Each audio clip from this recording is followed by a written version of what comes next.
Sit back down and shut your trap. It's time for Keeping it sports with M3. Are you ready? Are you ready? Well, I'll need some beer. Are you ready? You have to ask me nicely. Come on now, don't be bashful. Are you ready? Are you ready for Place for the best sports talk and news surrounding each league. I can prove it with my usual flawless logic. Hey, man, this time I'm going to do it my way. What's your name again? And now, here's your host, M3, Mike Rosansky. Good afternoon, everyone. How's things going out there? This is Keeping It Sports with M3, coming to you from the Connecticut School of Broadcasting in Cherry Hill, New Jersey, for this Monday, the 17th day of January, Martin Luther King Day. Day to celebrate and honor a great man, a man who had an impact that was more felt on this country still today. But I focus on that. I'll be back. Talk about more pleasant things with the start of the NFL postseason this past weekend, and definitely got off to a very roaring, entertaining, wild start, the Super Wild Card weekend. Now, you did have a couple duds mixed in there, but of course, where we have to start today is, what I think is universally being celebrated amongst fans, fans across the NFL world, fans across the sports world, because there's always been this thought about certain fan bases that people can't stand more so than certain teams. You take the Yankees, the Red Sox, Dodgers, Cubs in baseball. In basketball, it's the Lakers and Celtics fans. In the NHL, I think it varies based on region, on who's the snobbiest fans, who's the most unbearable fans.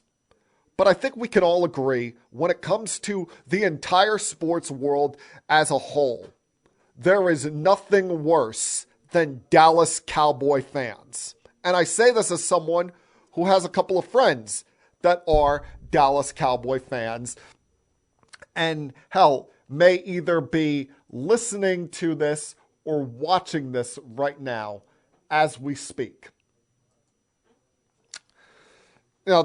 Dallas Cowboy fans, you didn't hear much from them last year when they went 6-10.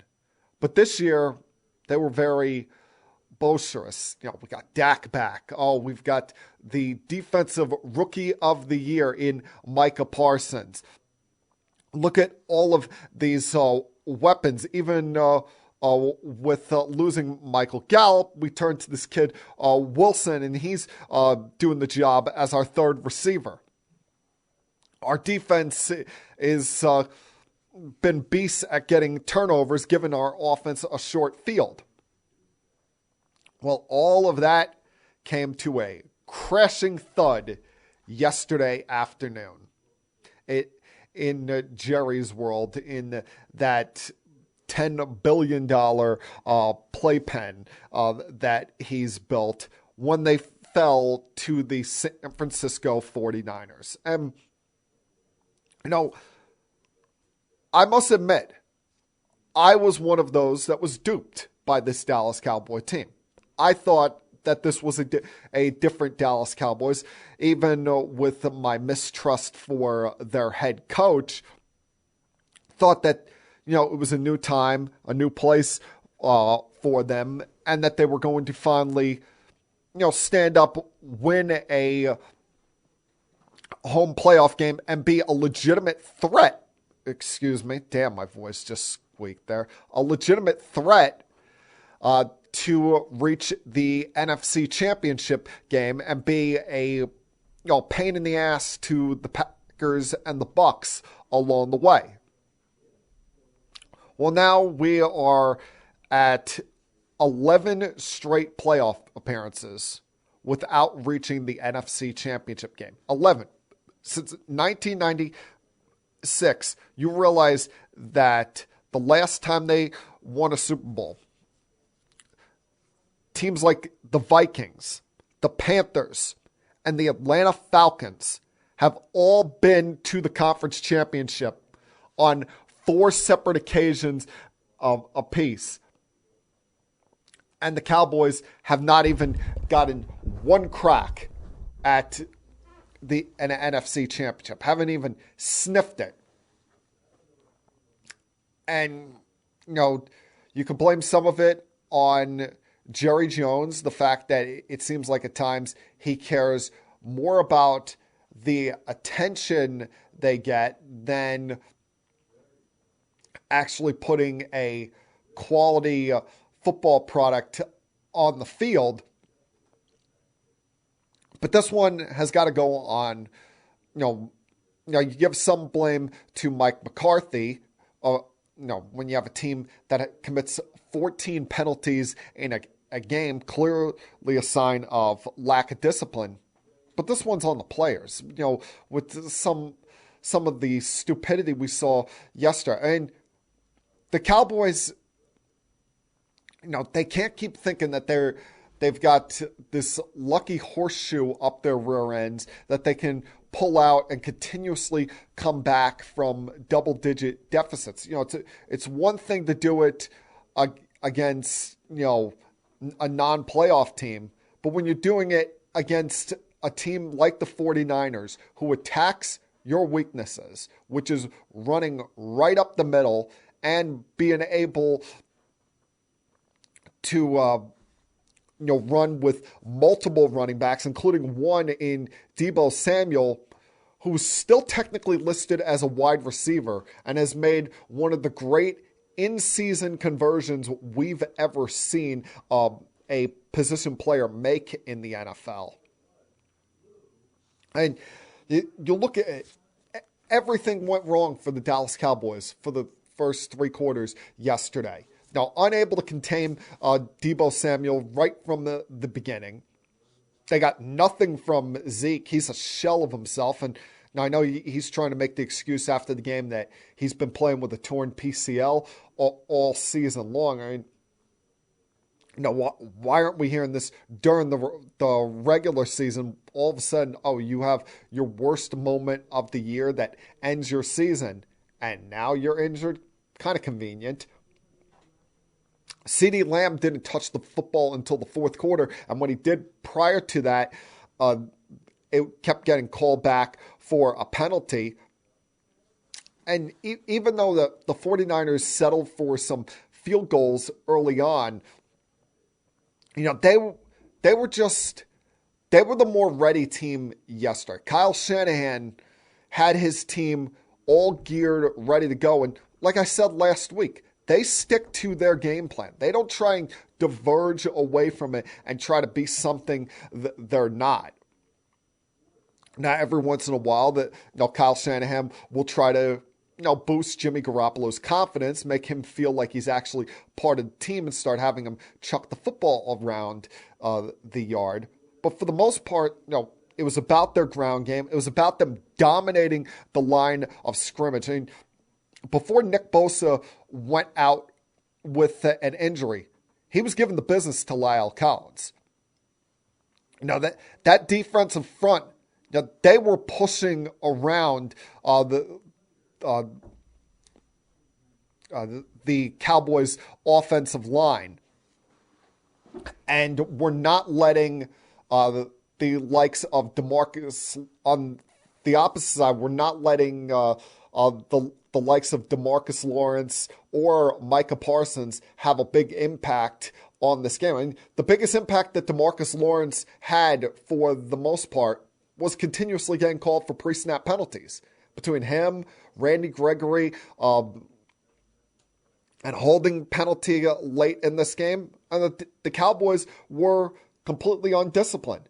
And the disturbing thing about this all is they almost pulled one right out of their rear end. They almost backed into an unbelievable victory here because, even at 23-7, you wouldn't say that's insurmountable heading into the final quarter of a game. But, you're looking around AT&T Stadium. You're seeing, fans crying. You're seeing Jerry Jones look depressed. Dak's got that, look in his eyes like, can't believe this is happening. And they started to actually mount a comeback. But, as I talked about, sometimes Kyle Shanahan can be his own worst enemy, and decided to try and make Jimmy Garoppolo feel like he was actually part of the team by having him begin to chuck the football around in the fourth quarter, and he would get burned when Anthony Brown picked him off at midfield. And that's a lot of the way that, Dallas has to score, because, when you push them back toward their own end zone, more times than not, they're not going to drive down the field. It's, a lot of their scoring recently has been getting short fields, whether it be excellent special teams returns or the turnovers that they have been forcing. That's why there was this little competition going on for the second half of the season between the Cowboys offense and Cowboys defense to see what there would be more of, more turnovers or more offensive touchdowns. But, after Garoppolo, throws the interception, the Cowboys march right down. Dak runs into the end zone, and at a one-score game there, you're starting, if you're a 49er fan, you're starting to feel uncomfortable, especially, the next drive. You get away from the ground game.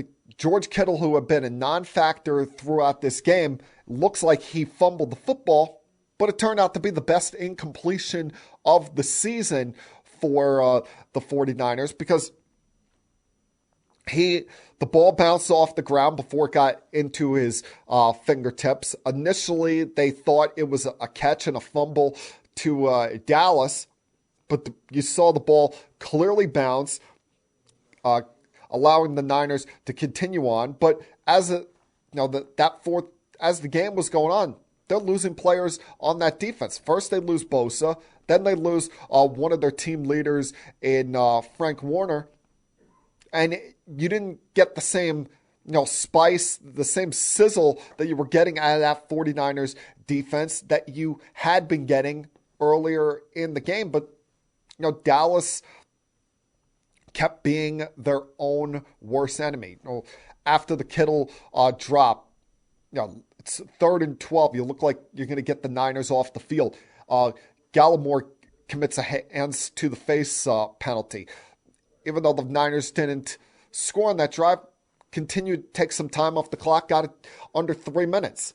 Then on the next drive, after Wilson didn't catch what would have been an unbelievable throw and catch from Dak, Randy Gregory gets called for a holding penalty on second down after Dallas had already used one of their timeouts.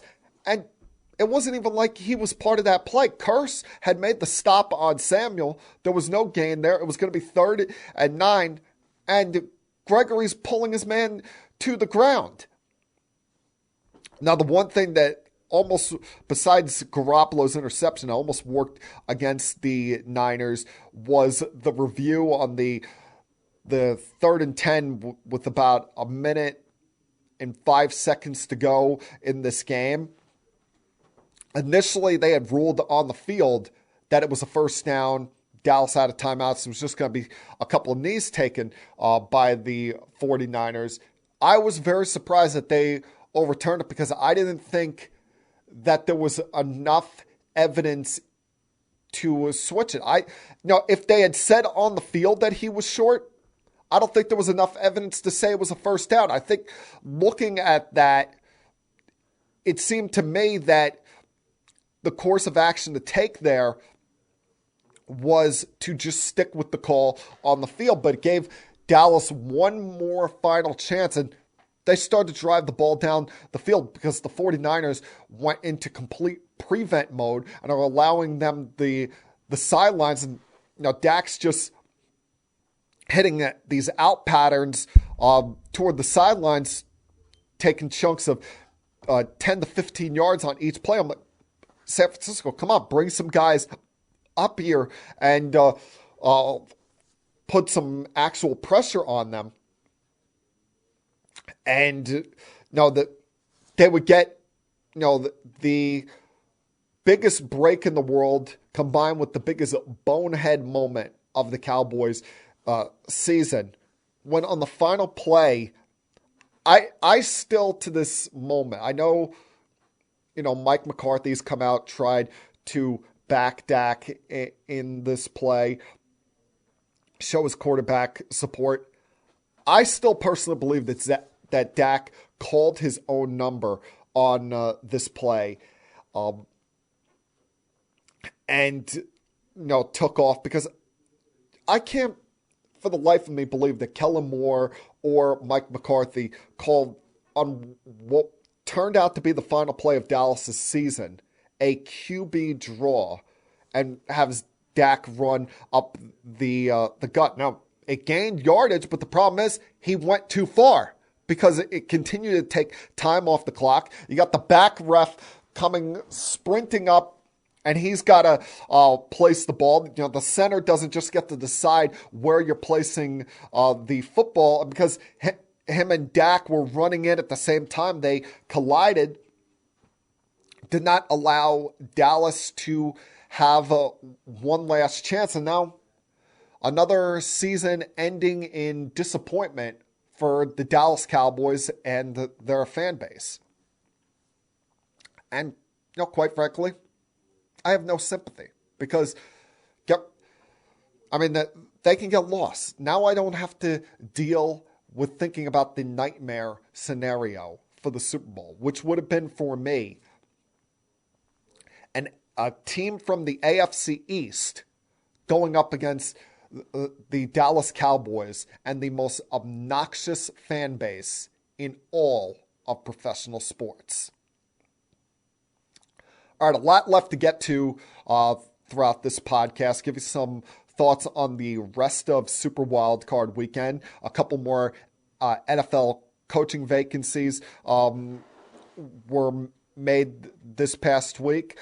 Mixing some NBA thoughts as well as a big change coming to Sunday Night Baseball this season, if we do have a baseball season to get to enjoy. So please sit back, relax, help put your feet up on the table, and if you have one in front of you, and continue keeping it sports with M3.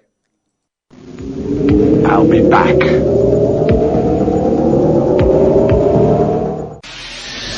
Connecticut School of Broadcasting founder Dick Robinson. The media business has changed a lot since we opened our doors in 1964. Now media content is everywhere, on air, online, on the go. More than ever, companies are looking for people to help drive this new media. At Connecticut School of Broadcasting, you'll get hands-on training on the latest software and equipment in a matter of months, not years. Connecticut School of Broadcasting has placed thousands of grads in broadcast media careers. It's all about versatility. You see, at a radio station, if you also know how to shoot, edit, and post videos, you become a pretty hot commodity. That's the training you get at Connecticut School of Broadcasting. Connecticut School of Broadcasting, with locations up and down the East Coast, from Massachusetts to Miami. Call 1-800-TV-RADIO or log on to GoCSB.com. Connecticut School of Broadcasting, the nation's oldest and largest group of broadcast media schools, redefining training in radio, TV, and new media. Get trained. Get connected. 1-800-TV-RADIO.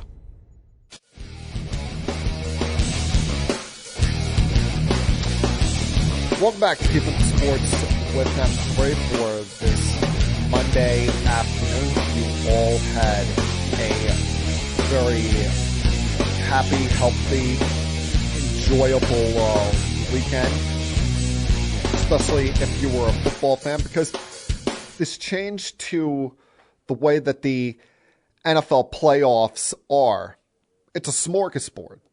2 games on Saturday, 3 games on Sunday. Hell, the first round isn't even over because we have a game coming up tonight between the Rams and the Cardinals. And due to the events of this weekend, the winner of this game will move on to play the Tampa Bay Buccaneers next weekend. And, there's a part of me that was kind of rooting for the Eagles to at least be competitive due to the fact that my cousin-in-law Eric is a big-time Philadelphia Eagles fan, and he deserves some kind of happiness in his life. But the Eagles, this would have had to have been everything going right with them. They're a lot like the 49ers where they stick to a ground attack. And most of that is because, unlike Jimmy Garoppolo, who, is a very protective, safe thrower of the football, Jalen Hurts, we know he's limited when it comes to his ability to throw the football. His best attribute is his ability to move around and gain yards on the ground with his legs. But you knew that the Eagles were going to have to dominate time of the clock and get their ground game going. And if they couldn't do that, they were dead. They had no other answers for one of the best teams in the sport. And once the Buccaneers were able to stop them from running, once they let it be known in the first quarter that, hey, you're not going to run on us today. It's going to be Jalen throwing the football that's going to get the job done. Eagles had no answers. And you're looking at Brady and company march up and down the field, putting up points. Meanwhile, the Eagles can't get out of their own way. Plan 1 didn't work, and there is no plan 2 to that. Plus, they turned over the football 3 times, including 2 interceptions by Hurts that, the first one, they're down 17-0. He's chucking the ball toward the end zone. Looks like he's got a man wide open, but Mike Edwards makes a great play and runs the football down right at the pylon. And then the second one, they're down by 3 scores. He's trying to, just chuck it up there on, I believe it was 4th down, and Shaq Barrett, tips the ball up to himself. The worst one of the 3 turnovers was the Jalen Reagor muffed punt return, because it's at 17-0 in the second half. It's still a reasonable football game. It's still, you're trying to keep belief alive. You still got 30 minutes of football ahead of you. And once he muffed that and the Buccaneers charged him for a touchdown, it was pretty much game over. Now, the one negative that comes out of this game, if you're a Bucs fan, is the health of your right tackle, Tristan Wirfs, who's now, who knows what his availability now is going to be for next weekend, when on the first drive of the game, he injures his ankle, tried to walk it off, tried to, continue, but you could see as the first quarter went on that there was no way he could continue in the football game. Couldn't even stand up on his own power when he went back out there. And now, I know the fill-ins did a solid job, but now each round you go, you step up in competition. Each round you go, it's the best of the best, and especially if you're playing the Rams next week, or if you're playing the Cardinals and they get J.J. Watt back, you're going to have top level pass rushers coming at you. Whether it be with the Rams and Von Miller, Aaron Donald, Floyd coming at you, or with the Cardinals and Jones and J.J. Watt if he's able to play. You really can't afford to have a weakness on your offensive line, especially when your quarterback is 44 years old and a stationary target back there. Now, in the other action of the weekend, the Bengals, congratulations. You finally ended I don't know whether you want to call it a streak or a curse. A streak I more so attribute to something positive. Now, this was torment. The fact that you had lost 8 consecutive postseason games. The last time you won a playoff game, Boomer Esiason was your quarterback. Hell, the last time the Bengals won a playoff game, text messaging had not truly happened yet. That's how long we're talking. The last time the Bengals won a playoff game, I was 4 years old. So it has been a very long time coming for them. And now they have a quarterback in Joe Burrow that, unlike Andy Dalton, is strong-minded, does not get down on himself, even has a little bit of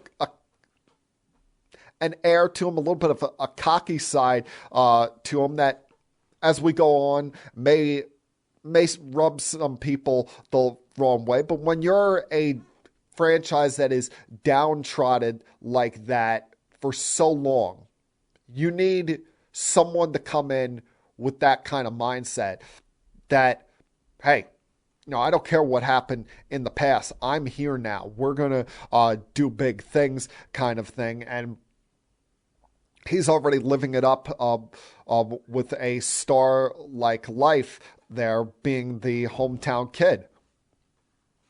And, him and Jamar Chase got off to a fast start, put the Raiders in a position where they were always having to climb out of a hole. They were very fortunate that this was a 20-13 game at halftime, because they were getting torn up defensively. Now Burrow is got weapons all over the place. Meanwhile, the Raiders weren't able to get consistent long drives together, had to keep settling for field goals. And, you're not going to win in the postseason if you continue to have to settle for long field goals by Daniel Carlson. I mean, they went 1 for 5 in the red zone. They had plenty of chances to get on the board. That's why I get it. The referees, Jerome Berger and his crew, did a horrible job on the call in the second quarter. Now, the errant whistle that was blown would have probably still been a touchdown for Tyler Boyd. In all likelihood, yes.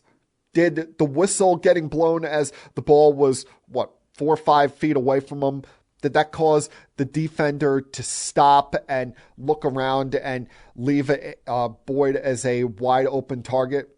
Maybe. But it was in the second quarter. This wasn't the last play of the game. This wasn't in overtime. You still had plenty of opportunities. Hell, you came right down at the field after that and scored your lone touchdown of the game and kept it to one score in the second half.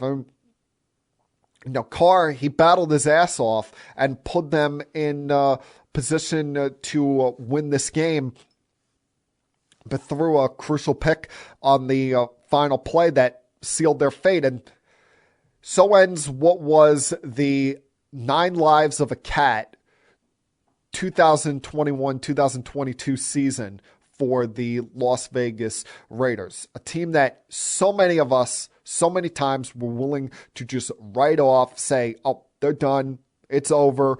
Whether it be the John Gruden scandal, whether it be Henry Ruggs getting arrested and off the team, losing their first-round cornerback to a DUI.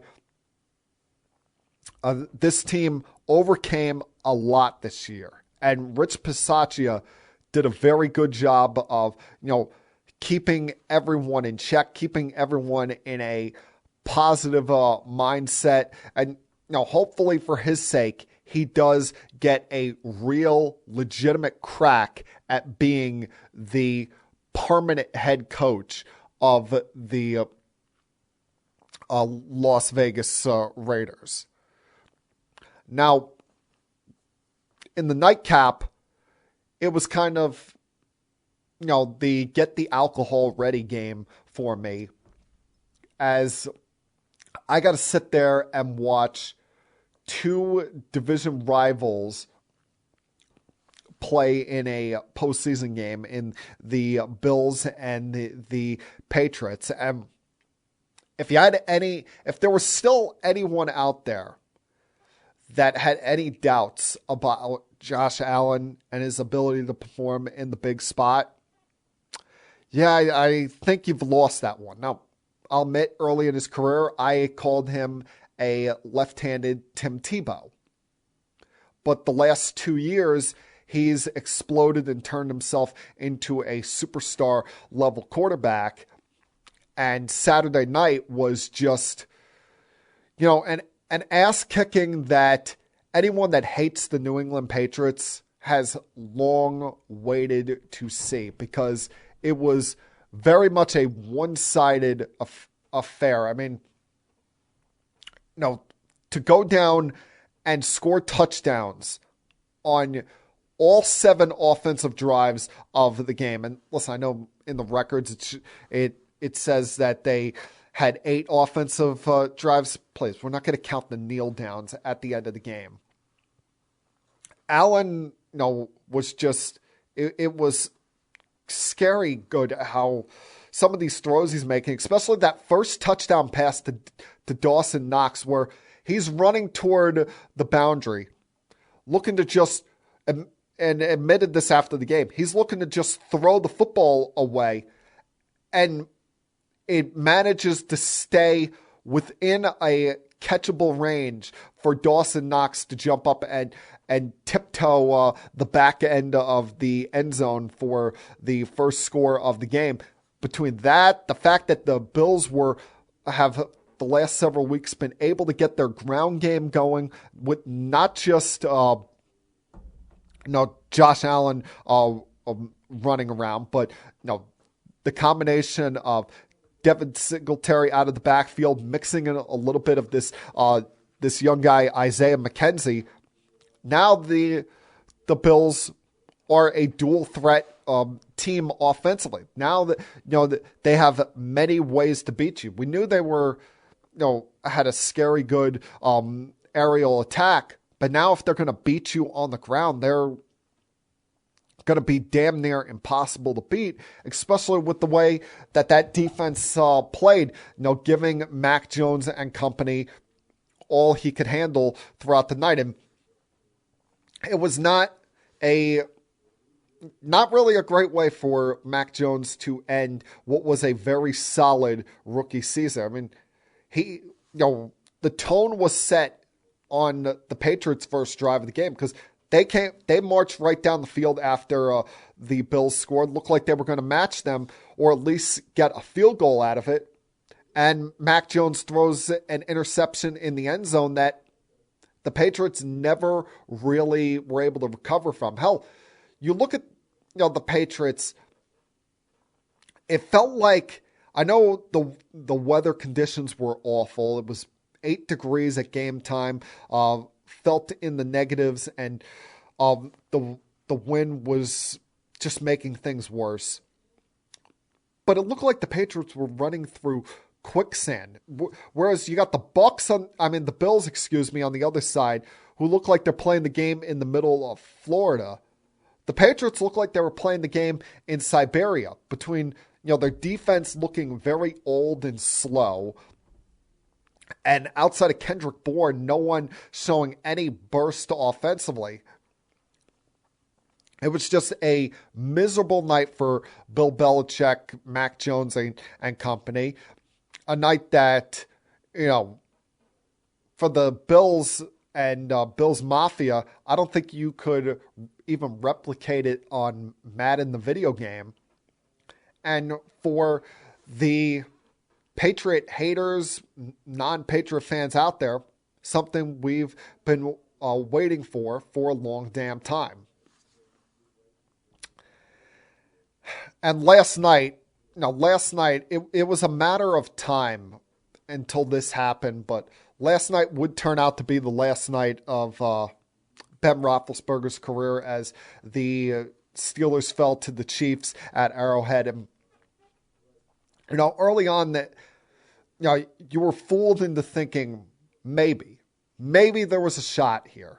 When it was scoreless in the first quarter, you get a big turnover, and TJ Watt runs back for a fumble recovery touchdown to give the Steelers an early lead.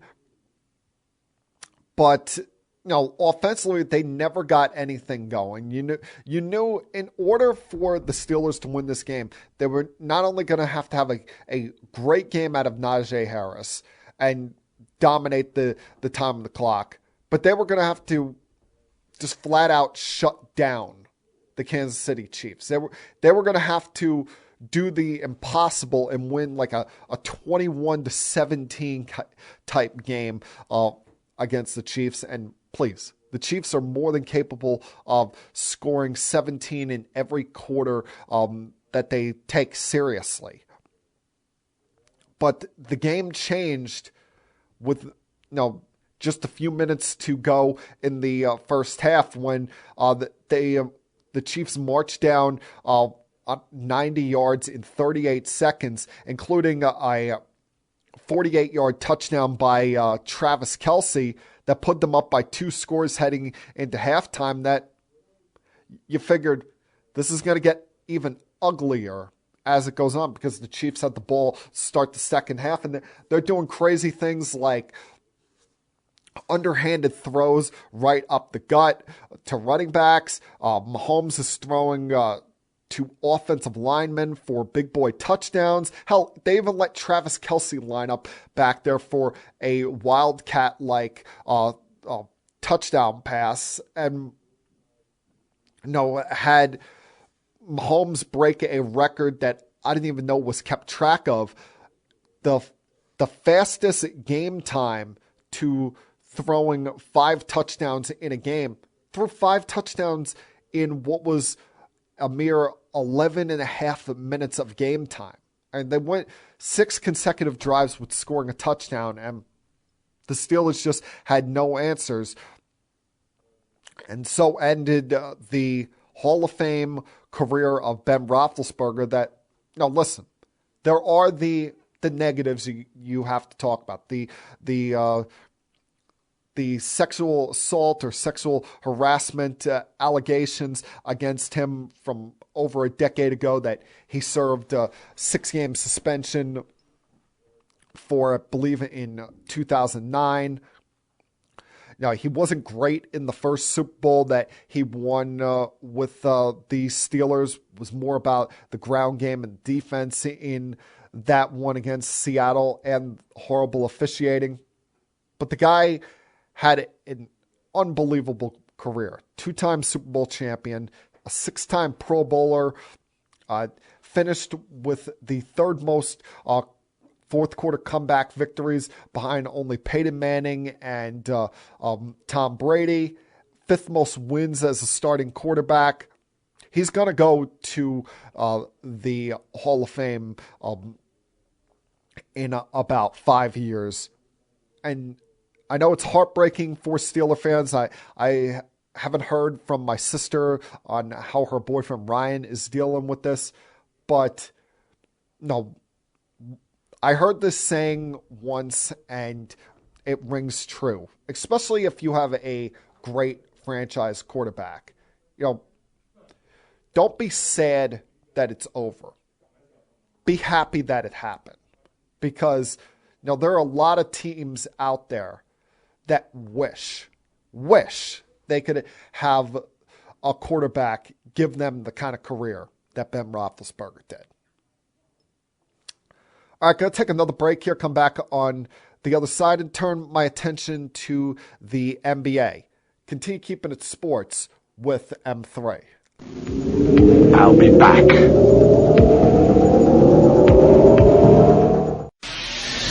Connecticut School of Broadcasting founder Dick Robinson. The media business has changed a lot since we opened our doors in 1964. Now media content is everywhere, on air, online, on the go. More than ever, companies are looking for people to help drive this new media. At Connecticut School of Broadcasting, you'll get hands-on training on the latest software and equipment in a matter of months, not years. Connecticut School of Broadcasting has placed thousands of grads in broadcast media careers. It's all about versatility. You see, at a radio station, if you also know how to shoot, edit, and post videos, you become a pretty hot commodity. That's the training you get at Connecticut School of Broadcasting. Connecticut School of Broadcasting, with locations up and down the East Coast from Massachusetts to Miami. Call 1-800-TV-RADIO or log on to GoCSB.com. Connecticut School of Broadcasting, the nation's oldest and largest group of broadcast media schools, redefining training in radio, TV, and new media. Get trained. Get connected. 1-800-TV-RADIO.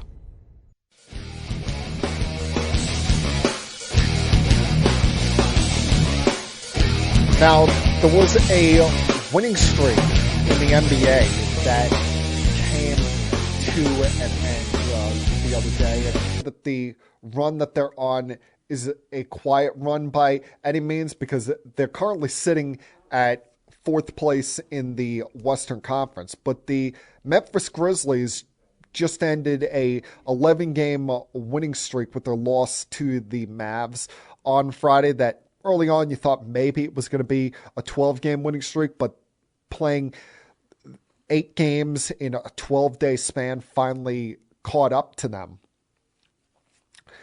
And you look at it, a lot of times you want to dissect a winning streak, see who they beat. Well, they went to Brooklyn and beat the Nets. They've been in the Warriors, went to Cleveland and beat the Cavs, and that's actually a good victory because the Cavaliers have been arguably the biggest surprise in the sport so far this year, sitting at 26-18, sixth in the East. And the Lakers twice. And during this streak, you had at least 5 games of over 30 points by Ja Morant. If he's not in the NBA All-Star lineup, I don't know what we're doing here. I mean, clearly deserves a starting guard nod in the All-Star game alongside Steph Curry, considering that, it's not position-based when it comes to guards, best 2 guards. And, they're doing this without the second leading scorer. Dylan Brooks has missed a lot of time in the last month. First, he misses the first 7 games of this streak due to COVID, comes back, plays 2 games, and then sprains his left ankle, is now going to be out for probably a month. So, it's remarkable what they're doing. Got themselves to 30-15, the best 45-game start in Grizzlies history. And now you look at Memphis and can they, it's a matter of how they bounce back from this, how they, rebound from the I don't know if you want to call it demoralizing or the high of their winning streak ending. Because they have a tough week coming up here. They play the Bulls this afternoon. Then they go to Milwaukee on Wednesday. Got the Nuggets on Friday in Denver. And follow that up with the Mavs on Sunday. 4 teams that you expect them all to be in the postseason. See how this mostly young Memphis Grizzly team can pick themselves up after what was a fun little ride there for a bit. Now, I mentioned twice over that winning streak, they beat the Los Angeles Lakers. And I don't know how much of a really impressive win it is to beat the Lakers right now when you consider the fact that the Lakers, every time you think you got them figured out, they seem to change up the storyline, seem to change up the narrative. I mean, about 10 days ago, you thought that, oh, here we go, the Lakers are going to get going on the midst of a 4-game losing streak, 4-game winning streak, excuse me.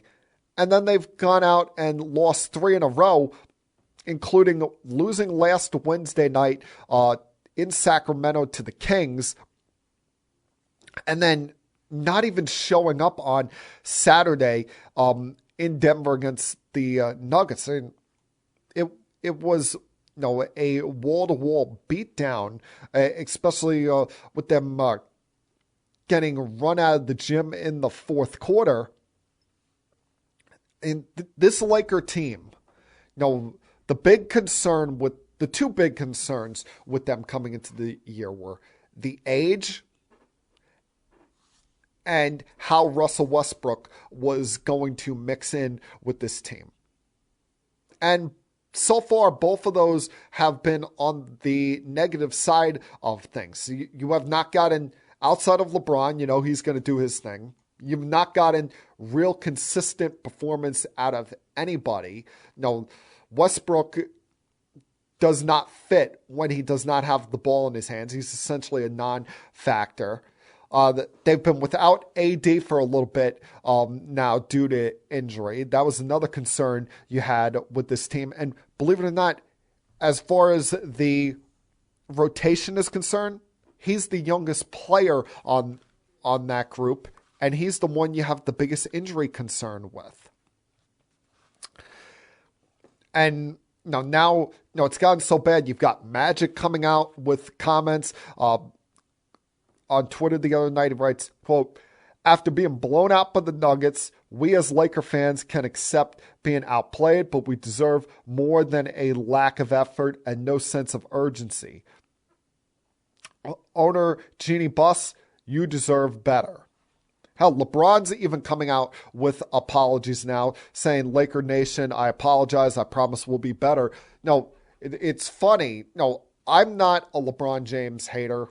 I never have been. I'm not going to pull a Skip Bayless on you all and act like he's not one of the all-time greats.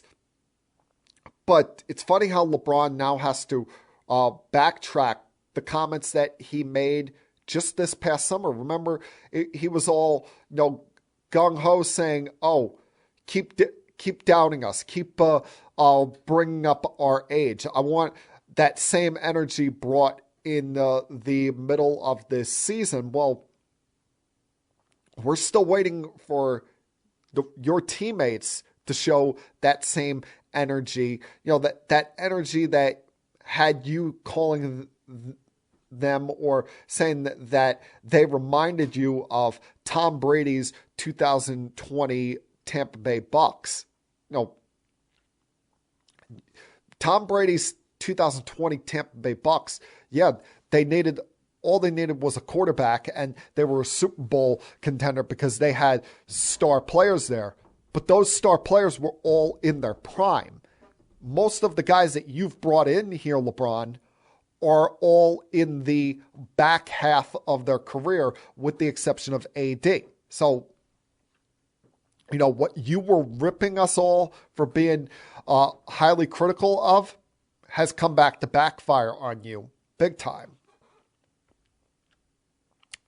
Knicks made a trade last week, acquiring Cam Reddish from the Hawks in a multi-player trade that also brought them Solomon Hill, sent Kevin Knox to the Hawks, along with some draft picks changing hands. In the case of Knox, he never got going here, never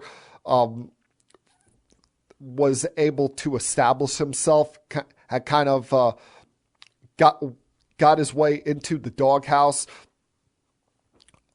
in this organization with the fact that he was not as good a scorer as they had hoped he would be coming out of Kentucky. And he was not much of a defensive player here. And with Tom Thibodeau as your coach, you better damn well play some defense or you're not going to see court time. That's why, it's interesting here because Cam Reddish, well, he's not a great shooter. You've seen his points per game slightly uptick in each of the first 3 years of his career.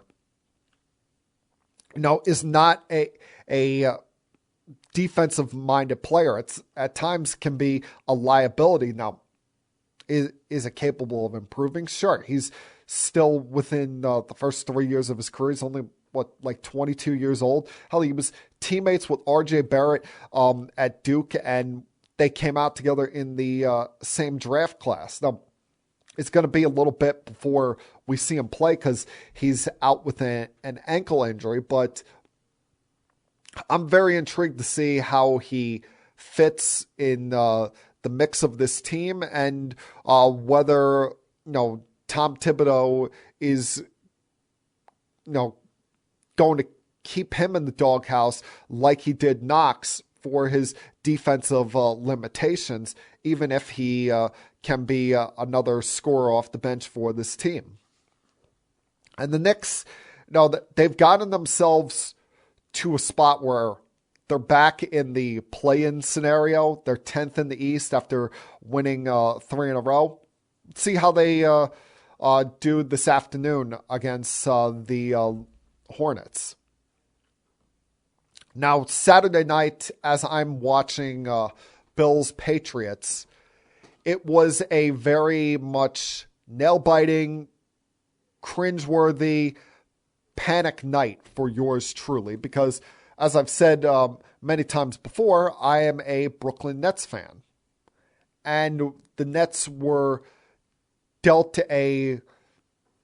I think it's more than an injury scare. It's, a blow to this team when you lose your best player, the face of the franchise, arguably the first or second best player in the sport in Kevin Durant, on what was a very unfortunate, unlucky spot for them when in the second quarter, Bruce Brown gets knocked backwards into KD and falls into his left knee, causing him to somewhat hobble off the court. And now he's going to miss 4 to 6 weeks due to a left knee sprain of the MCL. 4 to 6 weeks is what they're saying it's going to be, but I would expect it to be the latter of that time. This is a team that's already without Joe Harris. He's been out since the end of November, and there's been no updates on that. He had ankle surgery, and he isn't even ready to start participating in workouts yet. I have no idea what's going on there. You're without Nick Claxton due to hamstring issue. Marcus Aldridge is dealing with a right foot problem. Of course, you don't have Kyrie because he can't play home games. But he'll be back out there later this afternoon for them as they go on the road. This is going to be a spot here where you're really testing the durability of James Harden because it's not like he's never been one of those maintenance guys anyway. He likes to play, but there's only so far you can push him without the threat of his legs blowing up like it did last year. Now, the good thing here, now I have set a target date for Kevin Durant's return. March 18th. Because March 18th, they're playing the Trailblazers. And for Christmas, I received tickets to go to the Barclays Center to see that game. So between now and March 18th, they have 28 games. 18 of those games are on the road. So that means we get Kyrie Irving. Personally, I'm hoping over the course of those 28 games, 18 on the road, one of two things happens. One of three things happens here. Either the Nets could willingly pay fines for every home game Kyrie plays unvaccinated. And it would go up as far as $5,000 per game. Now, who am I to count anybody's money? But I think Joe Tsai has enough money to fill the bill on that, as annoying as it would be.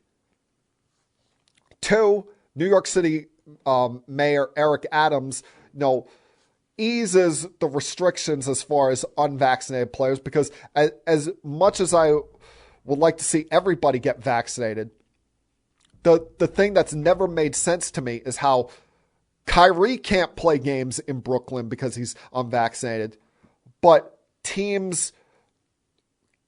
road teams can come in with an unvaccinated player and that guy can play. That to me really does not make sense. Or there's option 3, and Kyrie has a coming to Jesus moment and just decides, you know what, for my buddy, I'm going to go get vaccinated and play in Nets home games. Do I expect any of the 3 of those things to happen? Absolutely not. But for the best of the Brooklyn Nets, I remain hopeful. And hopefully this is on the short term of things as far as KD's return.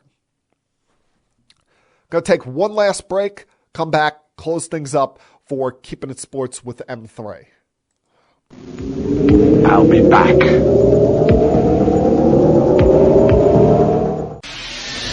Connecticut School of Broadcasting founder Dick Robinson. You know, the media business has changed a lot since we opened our doors in 1964. Now media content is everywhere. On air, online, on the go. More than ever, companies are looking for people to help drive this new media. At Connecticut School of Broadcasting, you'll get hands-on training on the latest software and equipment in a matter of months, not years. Connecticut School of Broadcasting has placed thousands of grads in broadcast media careers. It's all about versatility. You see, at a radio station, if you also know how to shoot, edit, and post videos, you become a pretty hot commodity. That's the training you get at Connecticut School of Broadcasting. Connecticut School of Broadcasting, with locations up and down the East Coast from Massachusetts to Miami. Call 1-800-TV-RADIO or log on to GoCSB.com. Connecticut School of Broadcasting, the nation's oldest and largest group of broadcast media schools, redefining training in radio, TV, and new media. Get trained. Get connected. 1-800-TV-RADIO.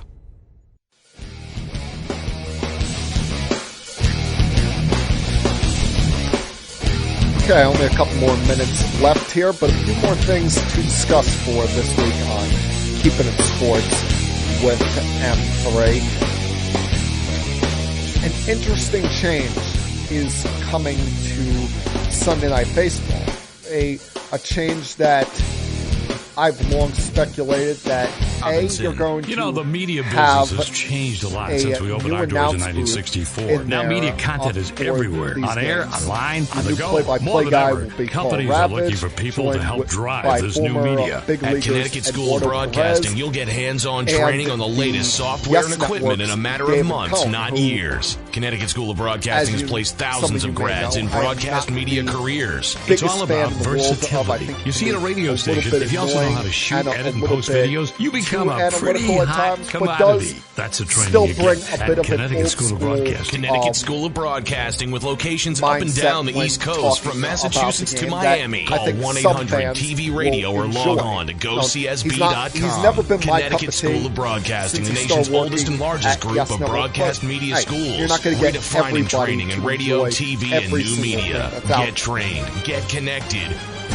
But 1-800-TV the Radio. change that's coming to Sunday Night Baseball, and something that I suggested a couple of months ago, and I'm surprised that ESPN hadn't thought of doing something like this prior to this coming season.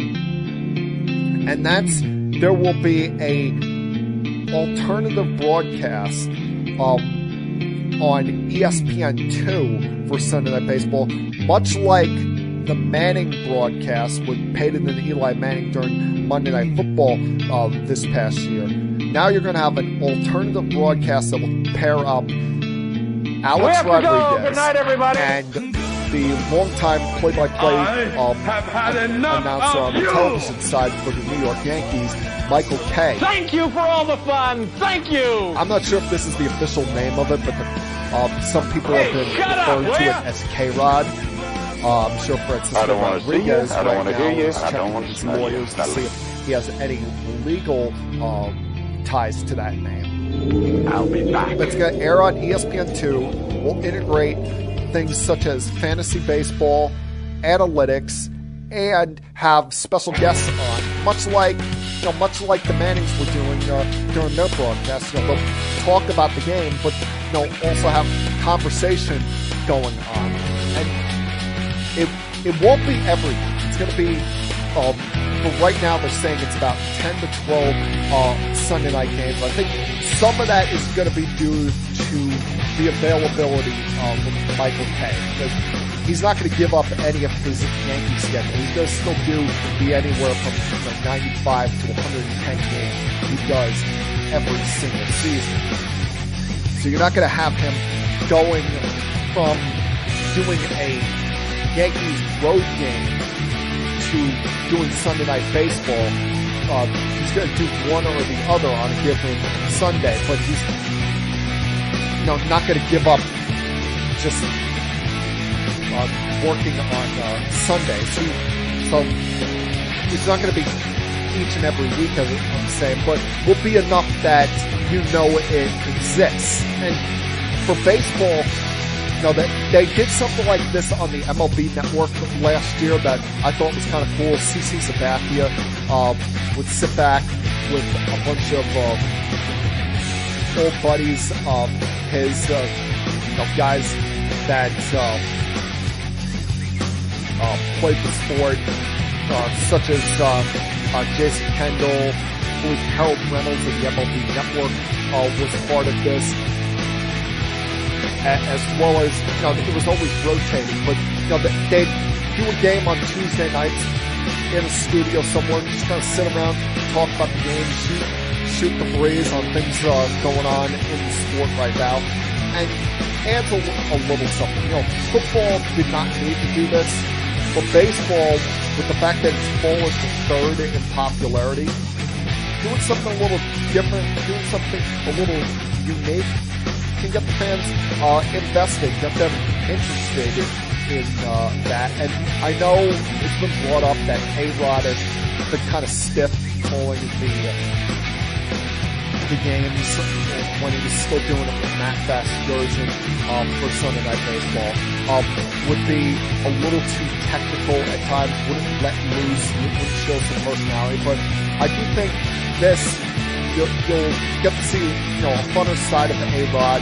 I'm sure Kay will do some things to try and pull that out of him. And it's going to be something that I'm definitely going to be invested in seeing 10 to 12 times this coming season.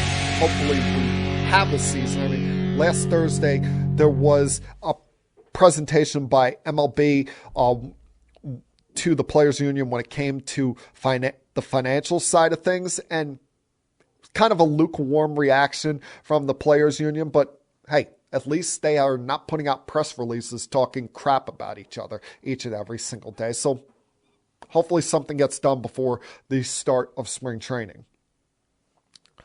There were two more head coaching openings in the NFL this week, and both of them should have been expected. First, the Houston Texans never should have hired David Culley.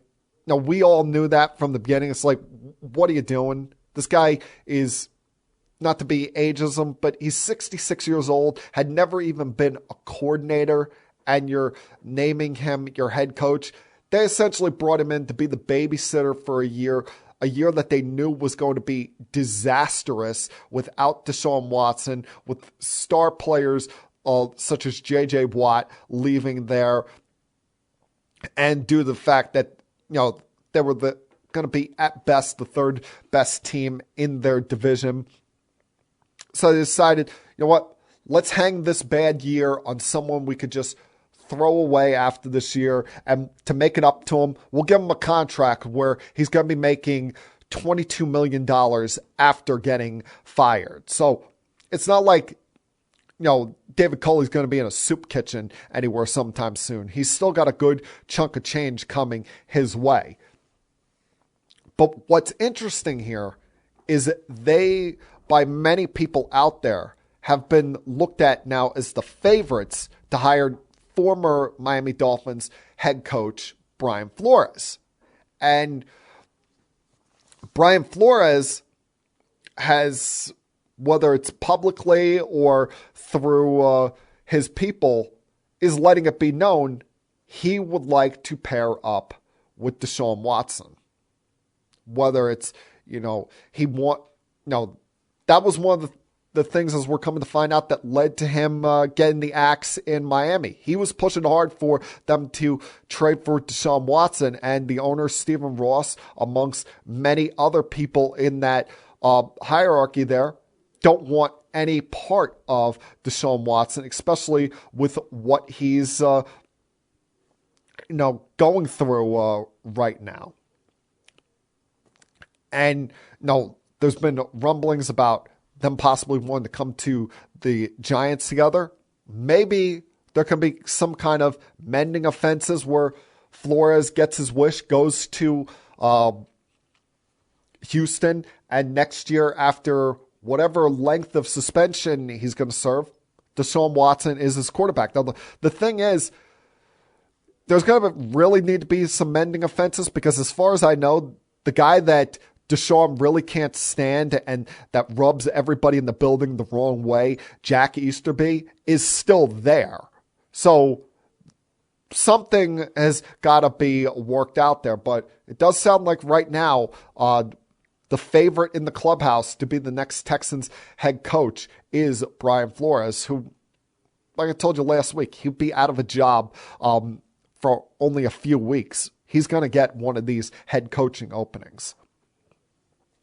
And, if they were smart, although they can't get Deshaun Watson because they're in salary cap hell, one of those teams that should be heavily looking at Brian Flores is the New York Giants, who finally last Wednesday made the decision that they needed to make, and that was the firing of Joe Judge, who, quite frankly, you could make the argument of all the bad coaches that the Giants have had in recent years, all the clown shows that have been there since they let Tom Coughlin walk out the door. This is by far the worst of them all. Joe Judge was 10-23 in 2 seasons as Giants head coach. They never scored 30 points a game. Their high was 27 points a game, which they only did twice. They've won only 2 games by double figures, lost 15 by double figures. And quite frankly, he was an ass to deal with the media. I don't know what more you could ask for in getting a head coach fired. But Joe Judge did that. And it sounds like, John Mara was going to keep him, was going to just act like this is, just a bad year and continue on with him after general manager Dave Gettleman retired. But once Steve Tisch stepped in, it became, almost no other choice that they had to fire Joe Judge. Tisch wasn't going to stand for this guy's nonsense anymore. Now, I think what did him in was the 11-minute soliloquy he did post-game 2 weeks ago, where he's talking about this isn't a clown show. You know, if you have to go out of your way and say it's not a clown show, in all likelihood, it's a clown show. And, you know, then you see this crap that went on this past week where he throws a going away party at his house, and many players, including Daniel Jones, were there. Freddie Kitchens supposedly was the life of the party at this thing.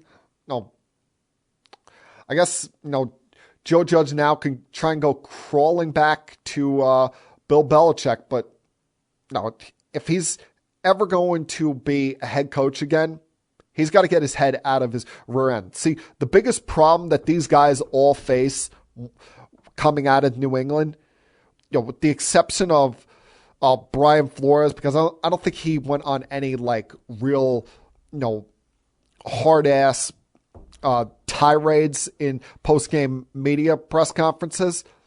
All of these guys tried to act too much like Bill Belichick instead of being themselves. I mean, think back to his opening. The first 4 months he was here, he didn't even say Daniel Jones's name once. And, you know, now you look at it, you know, where did the Giants go from here? At least, you know, what you're hearing is that they're going outside the organization when it comes to the GM search and going to let the GM pick the head coach. But what we've seen from the Giants the last, you know, 5-6 years, it's rock bottom. This is the absolute worst it's been over my lifetime.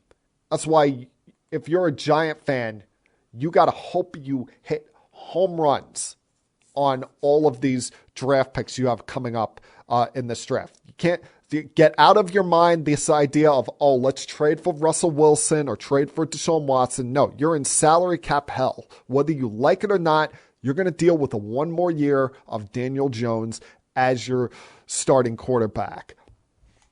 And it's just a matter of if you can put the right things around him to try to get the best out of Daniel Jones once and for all.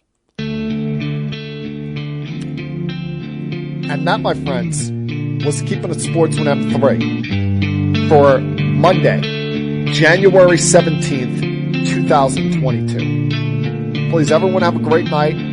Stay safe. Stay healthy, hopefully, in whatever you're doing. Have a great week. And I'll talk to you all again same time next week. Until then, peace.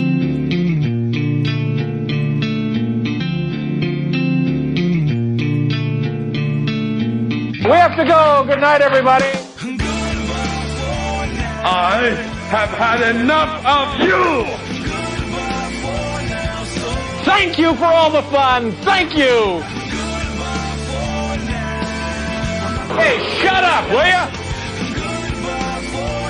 I don't want to see you. I don't want to hear you. I don't want to smell you. Now leave. I'll be back.